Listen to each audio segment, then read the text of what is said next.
This podcast is sponsored by nobody. Hey dudes, welcome to Splat from the Past, the only 80s themed horror sci-fi show where things can get totally radical. Now today I will be welcoming Bruce Nozick.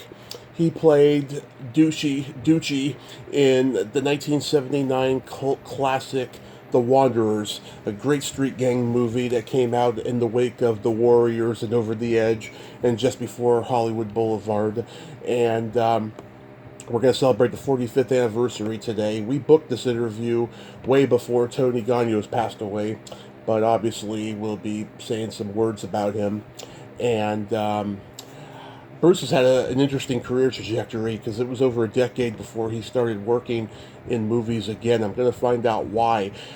He did two movies where he played Dutch Schultz.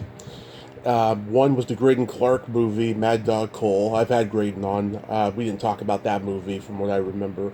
And then the Cannon film hit the Dutchman. And I'm going to find out how he played Dutch Schultz twice in 1 year. And he's been in lots of other great movies. Mystery Alaska, Along Came Polly. He had a recurring role on 24 and Weeds. Lots of good stuff. It's going to be a great talk today. Man, I'm still coming off of being pissed off about the way I was talked to yesterday by that podcaster that I was trying to get on the show. And now her dipshit fiance emailed me and blasted me to my face. And all I can do is laugh it off, block him, and delete because I don't have time for negativity. I'd rather pass, okay? Especially since, I know the truth and I don't need to be negative, so F them. So yeah, here is my interview with Bruce Nozick.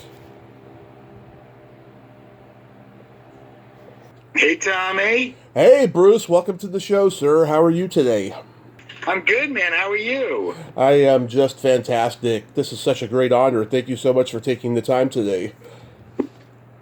My absolute pleasure. My absolute pleasure. Awesome. So, going back in time, did you gravitate toward acting early on in your childhood? Well, actually, I got the bug when I was in high school. I grew up in Massachusetts, and where I grew up, there wasn't a lot of theater at the school that I was at, but I did do like one or two shows, and something about it clicked.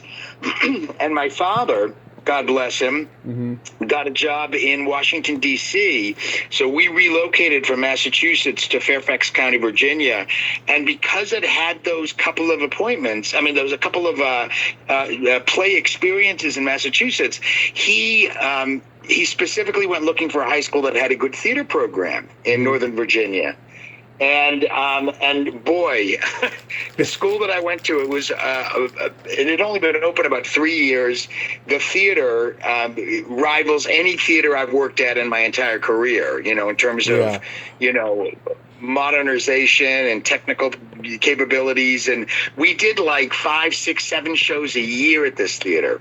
And even with all of that, I had no idea that acting was a viable career until one of my fellow students as a junior, when we were applying to colleges, was like, "Yeah, I'm going to apply to this university, and I'm going to apply to be an actor." And I was like, "What? You can actually go to college to be an actor?" I didn't really know, but that was it, man. The fuse was lit. And even though, literally, not to toot my own horn, but just to give you a sort of overview of the situation, I was valedictorian of my high school class. And even with that, I went to my parents. I was like, "Yeah, so I'm going to go be an actor." Yeah. But that's where it began, man. I went to acting college. I went to NYU and studied acting, and that was the beginning. Wow. So who were your classmates at NYU? Interestingly, some of my classmates at NYU, Bernie Telsey was one of them. He now is a huge casting director in New York. Patrick Breen, who's a working actor, he and I studied together and did plays together in college. But, there's actually not, I mean, when you look back on the people that I studied with, I mean, very, very few of them went on to have careers, Jackie Hoffman was in my class. Jackie has been on Only Murders in the Building, among a gazillion other things. So there's a handful of people, but, for the most part, I mean, the attrition rate is so high in my business, Yeah. It's That's crazy. Did you do theater during that time that you're proud of, that stands out to you? Well, during NYU, I mean, I've always been I had this drive in me to, move to the next level. And I was in way too much of a hurry when I was at NYU trying to, get an agent, get a job and all that stuff. And because of that, I did do a lot of theater in New York, but it was all like off Broadway. But this is all the building blocks of those 10,000 hours, that you hear about, that it takes 10,000 hours to become an expert at anything. And so those were the beginnings, Yeah. In the early days, no, I didn't do anything that was outstanding. I mean, that only came later. It was all more just to it was all part of the development, to become a professional actor. So was The Wanderers a standard audition for you? Oh, that's actually a really funny story, Tommy. Okay.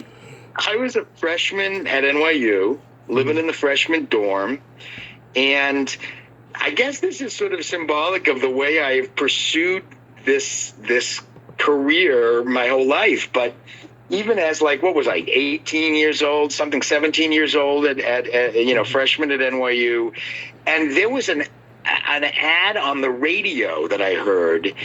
One of the gangs in the Wanderers is the Ducky Boys, which I don't know if you remember them, but those were it was like a swarm of very small, young men. Yep. The Ducky Boys were all like under 5'4", but there were hundreds of them in the movie, and they were like a plague. They were a very violent gang.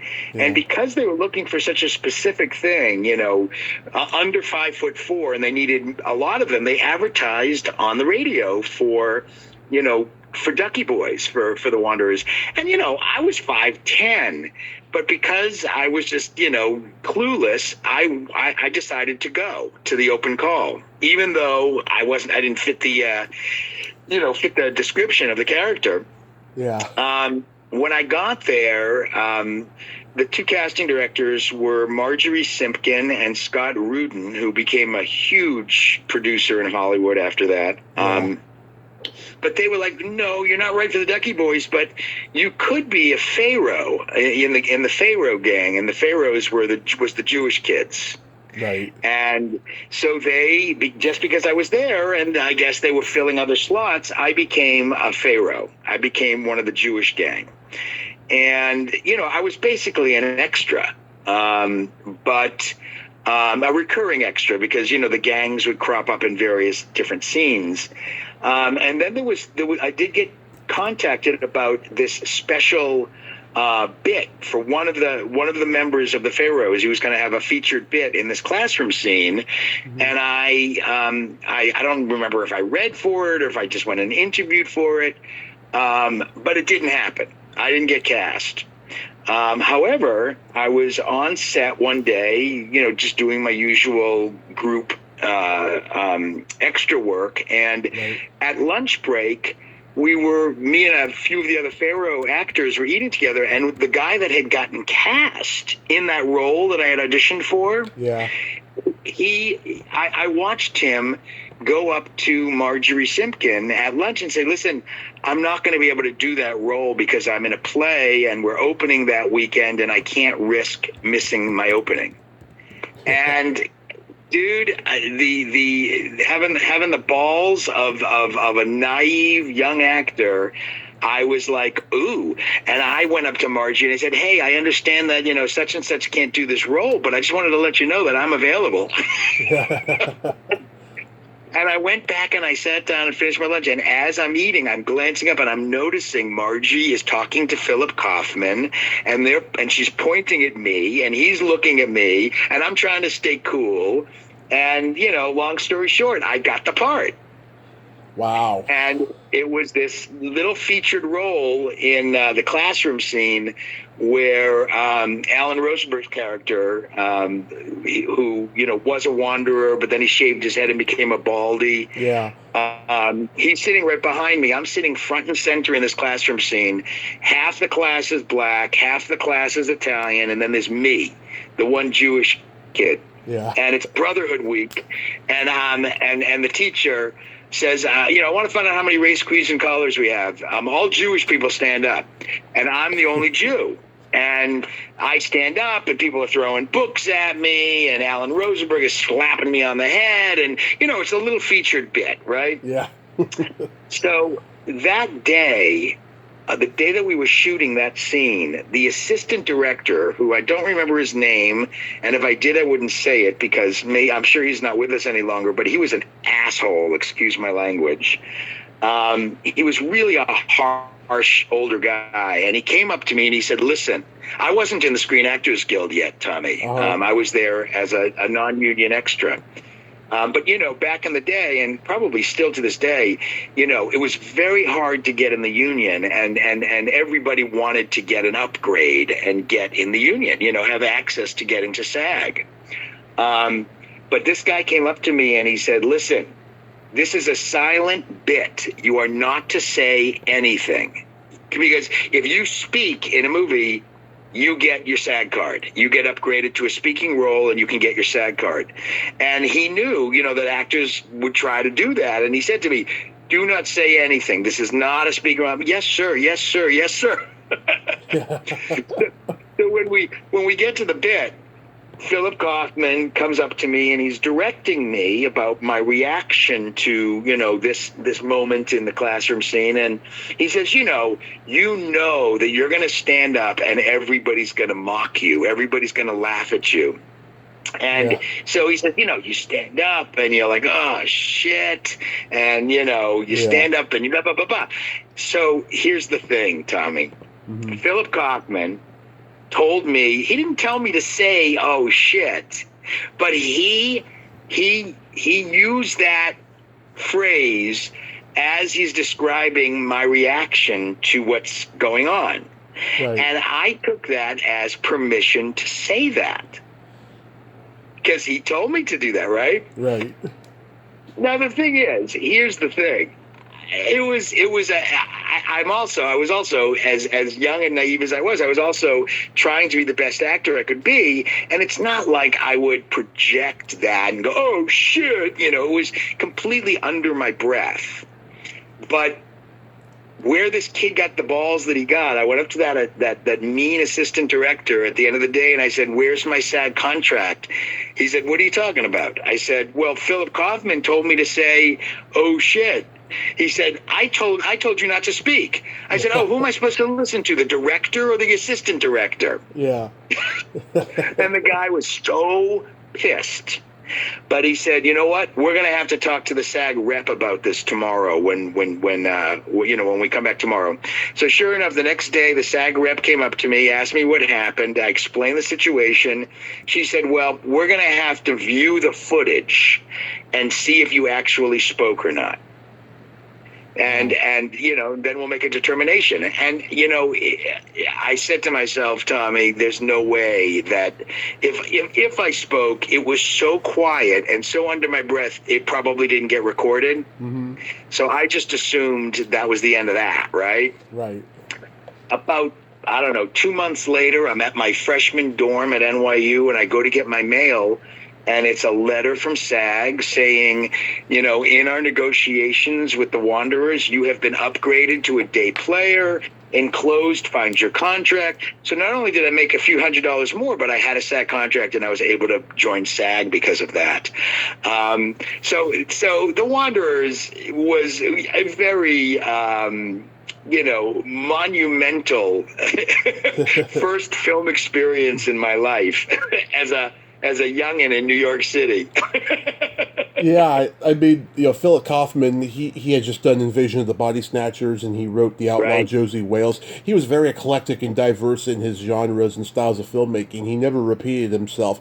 I mean, after this, he did The Right Stuff, and Right. that Right. movie is totally different from this movie, you know? Absolutely, absolutely. And it's interesting because when The Wanderers came out, do you remember the movie The Warriors? Oh, of course. I've talked to many people from it. Yeah, and that movie came out. They came out almost simultaneously. Yeah. But The Warriors was a much more violent movie and a much darker movie. Yeah. And it got more attention, which was unfortunate at the time. I mean, The Wanderers, I think, has withstood the test of time. But The Wanderers was a much more emotionally complex film than The Warriors. But because The Warriors had so much more violence, it got more attention. The Wanderers is more like a love story, and it's nostalgic, you know? Yep. Yep. And it reminisces about Kennedy and Vietnam and that. I mean, it's has much more depth to it. Yeah. You know? Absolutely. Yeah, I mean, did you know a lot of the guys already that were in this movie? Oh, God, no. I didn't know anybody. I mean, I'd been in New York for a couple of months, I knew nobody. I befriended a number of people at the time, but no, I didn't know anybody when I did the gig. Yeah, I mean, we just lost Tony Gagnos the other day. I never realized how loved he was by the industry. Do you remember anything about him on that set? Tony, I didn't really come into contact with much. Another actor that we lost recently is Ned Eisenberg. Oh, yeah. And Ned was somebody, he and I had parallel careers in a lot of ways. Ned was in that classroom scene with me. So he and I became friends, and then I went and saw him on Broadway in Rocky when he did that. But it's funny, Ned did the national tour of Lost in Yonkers, a Neil Simon play. And I took over that role from Ned in the national tour. And then flash forward about 5 years ago, I did a play here in Los Angeles called Finks about the Blacklist, written by Joe Gifford and Jack Gifford's son. And Ned had played the same role that I played here in LA. He had played it when the show was done in New York. Yeah. So interestingly, he and I had a lot of very parallel stuff over our careers. But so yeah, he was somebody that I stayed close to. There was an actor, the head of the Baldies, the character's name was Terror. Yeah. Was played by a guy named Erland von Lift-de-Jud, and he was this huge opera singer. That was his passion, was opera. Right. And he and I became friends after The Wanderers, and actually hung out a great deal. And then ended up doing a number of weeks of work on Woody Allen movies, Stardust Memories, together. Really? Yeah. And he also has passed away. I mean, that was a very long time ago. He was a big man with heart issues, so that was very sad. But so yeah, there's a number of people that I stayed in touch with, but not obviously it's just a select handful. Absolutely. Yeah, I mean, Tony's introduction in the movie when he saves the day by beating up the Baldies, it's one of the best introductions to a character in any movie, I say. I mean, he really commanded in that scene. Yeah, and I don't think he was an actor. I think he was just a guy they found in the neighborhood. Yeah. I think that was his first thing, and I don't think he did a lot after that either, but it was such a striking character. He did the Porky's movies, of course. Everybody knows him as Meat. Of course he did. That's right. Yeah. Yeah, but I can't think of too much else unless I go on his IMDb later. But yeah, and the women in this movie are fantastic. Linda Manns as the short-haired tomboy Pee-wee. She was great. I reached out to her 5 years ago, and I never heard back, unfortunately. And then when she passed, I was so bummed. I know. And Karen Allen, I always had a crush on Karen Allen. We all did. She's gorgeous. And Tony Yep. Callum, of course, she's well known as being on The Sopranos, Yeah, I love it. I love that. I mean, I watched The Sopranos, and every time she crept up, I was like, "Oh my God, it's Tony!" Yeah. I know. And Ken Wall has kind of disappeared. He's on Twitter. Huh? He's on Twitter. He posts like every day. That's actually how I found out about Tony's death. He was the first one I saw post. Oh, interesting. I didn't know that. Yeah, I mean, I haven't heard much from him in many years, but it was quite a talented group of actors they brought together for that film.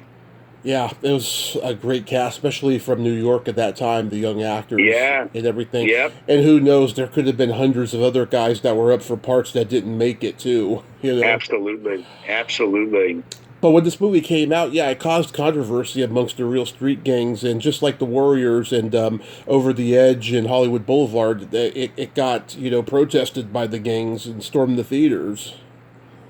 I don't even remember that. That's interesting. Yeah, well, it didn't get as much attention as the Warriors did, Yeah, but that's what I was saying. After Hollywood Boulevard was the last one, the industry was like, okay, no more gang movies, otherwise we're going to be headed for a disaster here. And then a decade later, Blood In, Blood Out comes out, but I don't know if that movie was protested. Yeah. Wow. Yeah, but interesting. The movie has great commentary on how the Italians, the Greek, and the Jewish guys, how they treated the black community in Brooklyn in those days too. Absolutely. It's funny. There's a in the classroom scene. That scene is the setup for the gang wars. For them to meet on the baseball field and have a gang fight, and they set it up in this classroom scene, and they go back and forth, with racist slurs back and forth, calling each other, names before it bubbles up to this, arrangement for the gang meet, the fight meet. But the head of the black gang says, Mr. I don't remember what his name was, the teacher, but these white boys are getting obstreperous. And I have used that word obstreperous in my life, like so often, in sort of like, I just love the word, and it was the first time I ever heard it, and I sort of adopted it and took it into my own vocabulary. Those obstreperous, it's a great word. Yeah, that is a good word. I love the strip poker scene. That was a real that was a real turning point in the movie, because that's where we find out where everybody stands with each other. Ken Wall likes Karen Allen, John Frederick likes Karen Allen, Tony Callum is jealous. It's a great scene. Yes. And of course, it's, we see Karen Allen in her underwear. I mean, what's not to like? I know. It's funny. I almost met her at a convention about 5 years ago, and I would have asked her. Oh my God. I would have asked her if that was really her belly button when she took her shirt off, because a part of me says it is, a part of me says it's a body double. I don't know. I don't know. Back then, I would be surprised if she was like in a position to demand a body double. I mean, we were all these young, struggling new actors, really, Right. And the soundtrack is fantastic. You got the Four Seasons, Bob Dylan, Motown. Oh my God, lots of good stuff. Oh yeah. I own the album, actually. Oh, you do? On vinyl? Oh yeah. It's a great album. Love it. So we know how inaccurate IMDb can be, but why was there an 11-year gap between movies after you did The Wanderers? What did they say my next movie was? The Kovac TV movie. Oh, okay. Well, during those 11 years, I was doing a lot of theater. And also, I mean, we're talking about, I lived in New York City, and New York, there was very, very little film and TV happening in New York when I was there. Kovac, Law and Order was it. And the occasional movie. What I did in those 11 years was a shitload of extra work. I was on many film sets. I was on the film set for The World According to Garp and movies that Sidney Poitier directed. And, you mentioned Stardust Memories. So, like, were you an extra on these? Yeah, I did like 2 or 3 Woody Allen movies, all extra work, all early on extra work, just to have the experience of being on a set, learning from that. That was the early part of my career. Was a lot of extra work and a lot of just, learning my craft. I was studying. I was doing a lot of theater.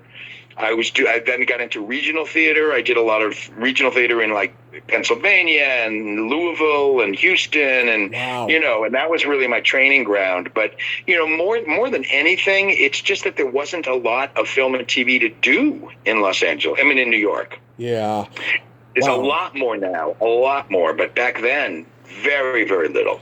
Wow, you did a lot of traveling for theater. Did you ever get homesick? No, I mean, homesick. I mean, I was away from home, I mean, I when I went to college, I was done, I was ready to move on, and I was, building my own young adulthood. So no, I mean, I loved living in New York, but it was always fun to do regional theater. I mean, to this day, I love traveling for work. It's a blast, and it's a great excuse to see a new place and get paid for it, but, regional theater stuff usually was only about 2 months long. I'd be in Houston for 2 months. But I mean, you're with a cast of actors, a lot of which are from New York. So, you're with your compatriots, you're working on theater together, you're in front of a live audience, you're getting paid. Mm-hmm. No, homesick never came into play. It was, I was living my dream, and I still do to this day. No, that's good. So anything stand out from the sets of Stardust Memories or The World According to Garp? Well, yeah. That's funny. I hadn't thought about this. Well, first of all, Stardust Memories, I'll say, was a really cool experience. It's a scene in the movie where the Martians arrive in hot air balloons. I remember that. In this field. Yeah. And it's in this field. And it was because they were using hot air balloons. We filmed it out in Oyster Bay, Long Island, and it was supposed to be a 3-day shoot. I was at NYU at the time, and it was supposed to be a 3-day shoot, but because of the winds and the weather and the lighting and the sky, everything had to be perfect because it was a hot air balloon scene, and there was a lot of nature involved, and the weather was not cooperating. So we literally shot that scene for 5 weeks. Mm-hmm. Out in Oyster Bay. They would bus us out every day to Oyster Bay, and we would be in this field, and we would be doing, hanging out, waiting for the appropriate weather conditions. And it took that long. And one of the things that I did a lot of when I was there was I juggled. And there was another guy who also was a juggler, and the two of us would juggle with each other and juggle back and forth. And I would catch Woody watching us juggling. Yeah. Flash forward a month later, 2 months later, my phone rings, and they want me to come in and do a scene where I juggle. And it was a finale scene. They shot several different finales. He wasn't sure what kind of a finale he wanted to go with. He shot several different scenes. One of the finale scenes was in a ballroom, and the camera was in the middle of the ballroom. It was his point of view. It was supposed to be his character. And the camera would swing around 360 degrees, and all the people in the ballroom that would acknowledge the camera were people from the character's life. You recognized all these people from his different chapters of his life. And I was a guy who, it was just this juggler from his life, right. from that scene. So it was a scene where I had to stand behind this pillar, and then on action, I would come out and go to a particular spot and juggle and look into the camera, like acknowledging him, like saying hello to him, kind of a thing. And we rehearsed it a couple of times, and then I went back to my position behind the pillar, and Woody Allen comes around the corner, and he gives me a little bit of direction about what he wants in terms of my expression when I look into the camera. And I'm sitting there having an out-of-body experience. I'm like, 19 years old, and none of the shit that Woody Allen, that happened after that, none of that was going on. He was the king, he was the king. But he comes back and he directs me, and he leaves, and I'm like, oh my God, I just got directed by Woody Allen. Yeah. Oh my God. So that scene never ended up in the movie, unfortunately. They went with a different ending, but still, I had that experience. But that was a crazy extra work experience, and I made a lot of money because it went on for 5 weeks. But in terms of The World According to Garp, there was one scene. So his wife in the movie is a university teacher, and we shot out at Rutgers University. And there was a scene where she's just getting out of a car and going into the administration building. Mm-hmm. And I am literally an extra, like across a baseball field, walking towards where she is. But I mean, I'm talking like literally a baseball field in the distance with a female student. We're both supposed to be students just walking across campus in the background, way in the deep background. And I'm having this conversation, this improvisational conversation with this other actress playing the extra, female student. And literally we hear from 300 yards away, cut, cut, cut, cut. And the director's like, that extra in the back, out there in the field, why is he gesticulating so much? And I got basically directed to do less. And I was devastated, dude. I was like, oh my God, I am an extra. I'm a failure as an extra. I can't even, do extra work well. How about any Robin Williams stories from Garp? I have no Robin Williams stories. I mean, okay. I did do some extra work. In scenes that he was in, but I wasn't near him. I didn't have any interaction with him. So, yeah, no, I have nothing. Did he go into character at least? What's that? Did he go into character and get wild like he always did? The scenes in that movie, in Garp, he was very contained. I mean, if you remember. Oh, yeah. He wasn't like that, and his character wasn't like that. So, because I talked to one of the guys who was in the wrestling scenes with him, and said that he did go wild and perform for everybody, like after a day of shooting once. Well, not surprising, knowing who he was, Yeah. So then, interesting.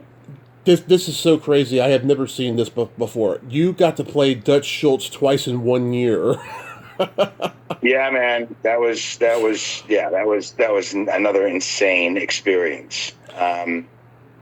The producer of those two movies is a guy named Menachem Golan. Does that name ring a bell? Cannon Films, baby. Menachem was a real character, and he actually. He had this producing partner at the time, a Russian guy based in Moscow, who he cut a deal with, and what Menachem was going to do was film 8 consecutive gangster movies, all involving the same circle of gangsters, but each movie was going to be from a different perspective. From 8 different perspectives. So, from Dutch Schultz's perspective, from Lucky Luciano's perspective, from Legs Diamond's perspective. He was going to do 8 movies in a row. But to start it off, they committed to 2.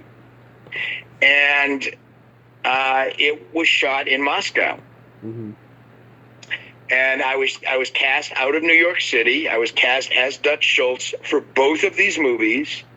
Dutch Schultz happened to be the lead of one of them and the second lead of the other one. And I was in Moscow for 4 months in 1991, shooting these 2 movies back to back, playing Dutch Schultz in both of them.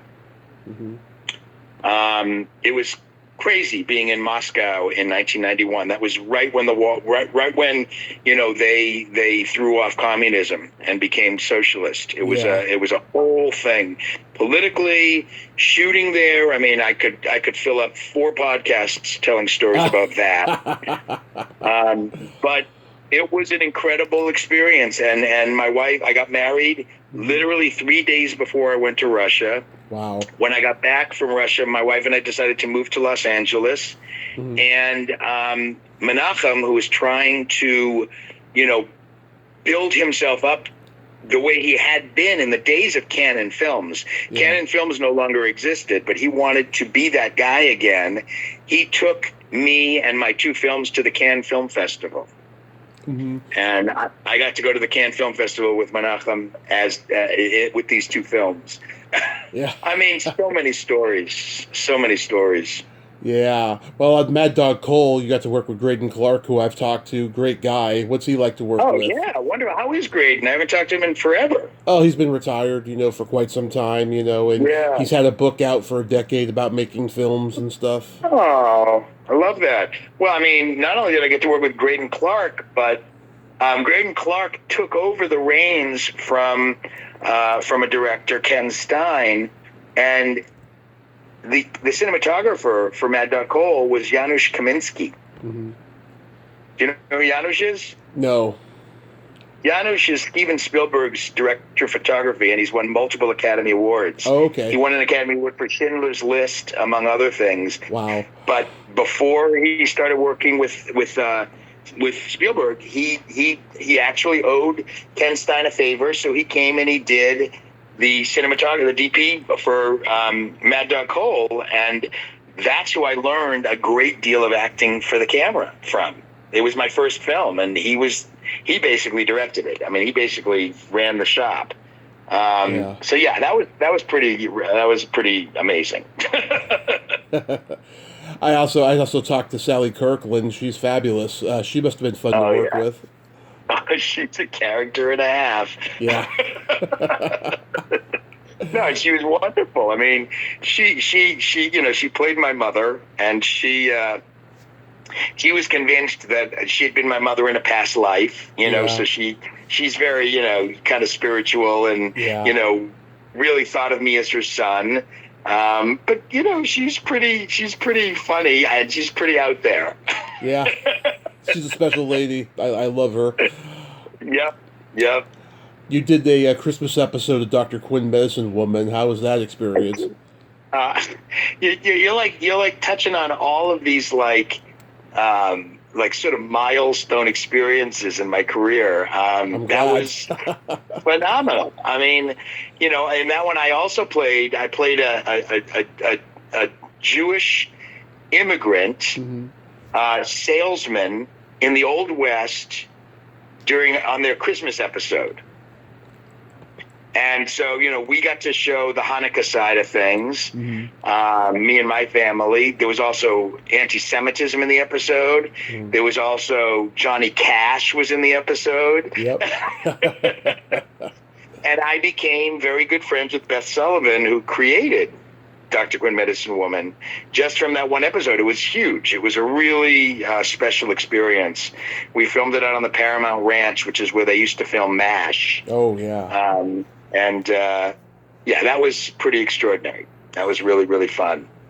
But I played a European Jew with an accent who was trying to be a salesman in the Old West. And then, let's see, Mystery Alaska. Jay Roach, baby, my first job with Jay Roach. Mm-hmm. I did that, and then I did what was it called? The LBJ Martin Luther King movie on HBO. I don't know that one. I also did with Jay Roach, and he's fantastic. And that was, I played during that time. I played a lawyer for the NHL. For Mystery Alaska, and I was playing a lot of lawyers back then. It seemed like that was all I was getting cast at, and I was like, oh well, at least I'm working. Yeah. But, Along Came Polly. Another fun one. I got to work with Ben Stiller. Ben Stiller. Yeah, with Ben Stiller and with what's his name who passed away, had that horrible drug overdose. Chris Penn.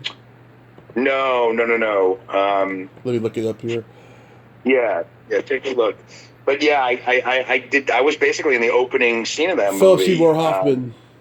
Yeah, I've worked with both of them. With the opening scene, Ben Stiller is getting married, and it's I'm the chef for the wedding. So they're back in my kitchen going over, like what the menu's going to be and what I'm going to prepare. And Philip Seymour Hoffman is acting, completely wacky party boy, taking like the whipped cream squeezer for the pastry and like squirting it into his mouth and all sorts of stuff like that. But yeah, those are all fun. I pinch myself that I have been able to do all that stuff, that I've had that, had that opportunity. That movie has a good cast. Got Alec Baldwin, Hank Azaria, Nick Corey, who I've talked to, Michelle Lee, legend, Kevin Hart, who's a big comedian now. Yeah. Yeah. Lots of people. Fantastic. Yeah. You had a recurring role at 24. I got to tell you, my mom grew up with Dennis Haysbert. No kidding. From kindergarten till senior year in high school, and my God, one of the nicest men. Yeah, there's a picture of me and him on my Facebook when I was 5. I met him at my mom's high school reunion picnic that she was having. Oh, isn't that wonderful? Where did they grow up? San Mateo, California, in the Bay Area. Nice. You're up in the Bay Area now, right, Tommy? Modesto, yeah. Nice. Yeah. Very cool. So the 24 was a good experience? Man, honestly, Tommy, I can count on 3 fingers not good experiences. My attitude has always been on the optimistic side, and the fact that I've been able to make a living in this business my whole life, I have so much to be grateful for, and so much to, feel good about that everything's, when I'm on a set, I'm in my happy place, Yeah. So when you ask me if it's good, everything has been a good experience. Just to be able to do it, just to be the one that got picked and to be able to do it and to be able to pay my bills from it, it's phenomenal. I can't even put into words how fortunate I feel about that. Weeds. That's another one of the best experiences of my life. Yeah. One of the best experiences. I guess I should. I mean, there's a story behind everything. And do you want to hear my background story on Weeds real quick? Of course. So I had an audition for Weeds, just like everybody has auditions for everything. And it was one of the very, very few times where that night the casting director called my manager and said, they loved him. He's the guy, unless they find a celebrity, unless they decide to stunt cast it. Now, I don't know if you remember Weeds, but it had tons of stunt casting. Oh, yeah. There was so many celebrities on that show. So, when I heard that, I was like, okay, I don't know about that. And literally the next day, my manager called me and said, so they've offered the role to Martin Short. And Martin Short and Kevin Nealon, of course, had been Hans and Franz on Saturday Night Live. Dana Carvey and Kevin Nealon. Huh? Dana Carvey and Kevin Nealon. Yeah. They had been friends for so long. So my manager was like, they offered the role to Dana.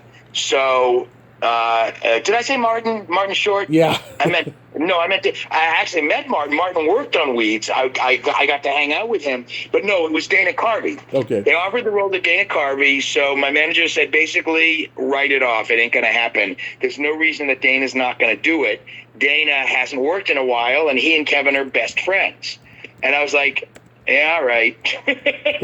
But, I wasn't released. They were working on Dana's deal, okay? Mm-hmm. So this dragged on for 3 days. And in that 3 days, two things happened. I got stoned a lot because I thought the show is called Weeds. I'm going to get stoned. I'm going to put that into the zeitgeist. And I kept hearing this song by The Doors called Break On Through. And, we all know the song, Break On Through to the Other Side. Great song. Great song. Yeah, great song. And every time I turned the radio on, there that song was. And I kept seeing that song as sort of emblematic, that if I was to get the Weeds job, it would break me on through to the other side of my, career-wise. It would put me in a different place, career-wise. Mm-hmm. So those two things were happening during those 3 days, even though it looked very, very strongly like Dana was going to do this, right? Yeah. So the show worked on a Friday, and on Thursday of that week, this has been going on all week, I get a call from my agent who says, listen, this is weird, but they're still working on Dana's deal, and the costume department is freaking out because this works tomorrow morning, and if they don't go with Dana, they need to have the backup ready. They need to have your costumes ready just in case. So I had to go through a costume conversation with the costumer, even though I didn't even have the job. Okay. They just wanted to have me as a backup. That was weird. Then comes later in the day on Thursday, my agent calls me. She says, they're going to know by 5 o'clock. I said, all right, well, I have a racquetball game at 5 o'clock. I'm going to go play racquetball. I'm going to not even think about this. I go and I play racquetball. 5 o'clock comes and goes, and I'm like, oh, well. Literally at 6 o'clock, my phone rings. I'm still playing racquetball. And this, if you knew me, Tommy, you would know this is very, very uncharacteristic of me. Okay. I decided when the call came in at 6 o'clock from my manager, I didn't answer it. I decided to finish my racquetball game because I was sure that the call was basically saying you didn't get it. Because they had said, we're going to let you know by 5 o'clock. Mm-hmm. So I finished my racquetball game. And when the game ended, my phone rang again, and it was a phone number I didn't recognize. And it was the second AD calling me to give me my call time for the next day. And I said, wait a minute, hold your horses. I don't know what you're talking about. I haven't even gotten an offer yet, and you're giving me a call time. But long story short, I got the job, and I had been called that the night before to go in the next day to work. And the reason that I got the job is because Dana Carvey lives in San Francisco. Mm-hmm. He lives up in your neck of the woods. Yep. And he has a fear of flying. Yeah. And because this role was going to recur, they didn't want to be in a position where Dana wasn't going to be able to get there in time because of not being able to fly. Crazy. It is crazy. Crazy. I go into work the next day. I've never met anybody on the set yet. In the makeup trailer, Kevin Nealon comes up to me and he says, the first thing he says to me is, they offered this role to Dana. Kevin is a really, really funny, cool guy, but I didn't know him at the time. And I was like, yeah, I know. He said, I got to tell you, I'm really glad that you got it.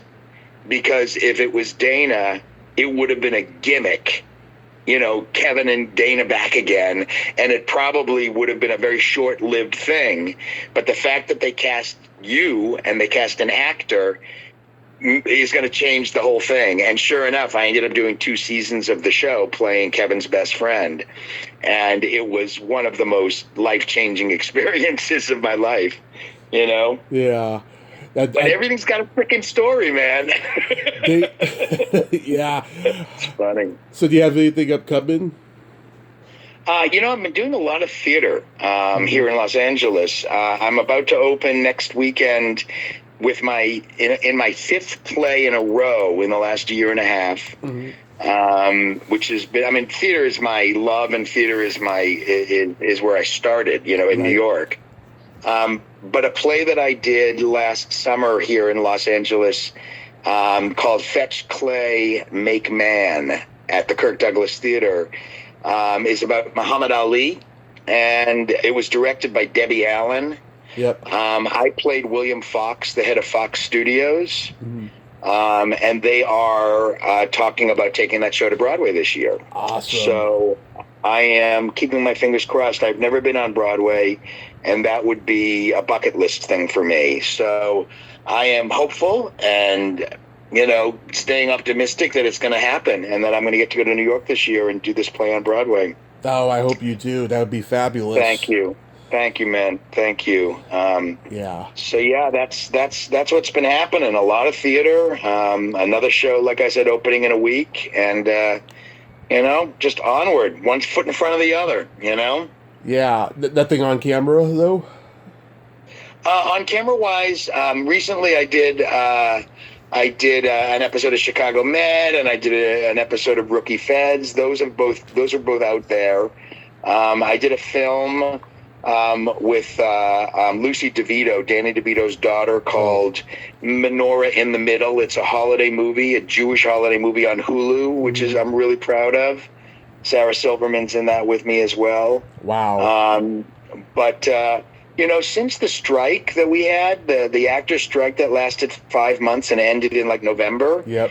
It's been very slow for all of us. It hasn't kicked back in the way we all expected it to. Right. So no, I mean, there hasn't been a lot going on recently in terms of that, but that's what's very cool about my business is, tomorrow everything can change, Right. But in the meantime, I'm just, I happily live in Culver City, Western LA, with my wife and my 2 cats, and my 2 sons are nearby, and we get together all the time, and life is good, Tommy. Life is good. That is awesome, Bruce. You are blessed. Yeah. God bless you. Thank you, man. Thank you. I feel that way, and I every day I'm grateful, and I don't take it for granted, let me tell you. Yeah, that's wonderful. Thank you so much for coming on today, Bruce. This has been fun. Yeah, my pleasure. So nice talking to you. So nice. Thank you so much. And I thank you for having me, and I wish you all the best. Thank you so much, sir. You have a great day and be safe out there. You as well. Take care. Take care. Bye-bye. Bye-bye. Well, there you have it. Bruce Nozick. Ain't he a cool dude? Oh, what a nice guy. Very passionate about what he does, and he's out there continuing working. I'm so glad we got to talk today. He's a great storyteller. I like his energy. Well, until next time, this is Tommy Throwback Kovac saying there's no shame in living in the past because the present sucks. Bye, dudes.